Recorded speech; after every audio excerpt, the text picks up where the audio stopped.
आणि आपल्या तोंडातील फेस जो आहे तो श्वास बाहेर निघाला नाही पाहिजे म्हणून गाडवे बांधणं अशी पनिशमेंट द्यायची आणि त्याची मुक्ती म्हणून आपले त्या गार्डचे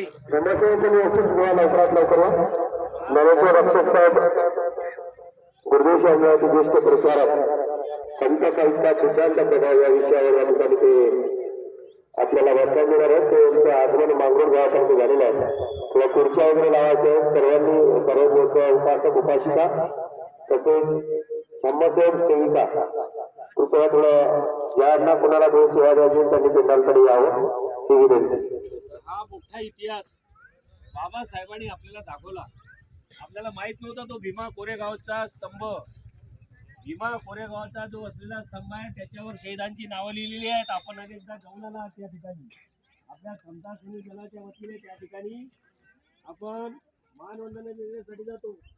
पण 2018 दिवस तुम्हाला आठवत असेल आता येत्या काळामध्ये म्हणजे ते मनुस्मृती पुन्हा जागृत होत आहे आणि 2018 मध्ये तिथे असलेल्या काही जातीवादी लोकांनी आपल्या लोकांवर दगडफेक केली, मारपीट केली, गाड्या फोडल्या आणि आपल्याला पळून लावलं.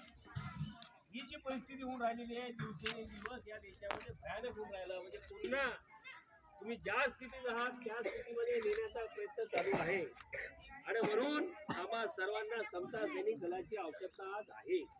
ते सैनिक होते म्हणून लढले. ते जर सैनिक नसते तर ते लढू शकले नसते. लढाईचा माना तेव्हा येतो त्याच्यामध्ये शिस्त असली पाहिजे.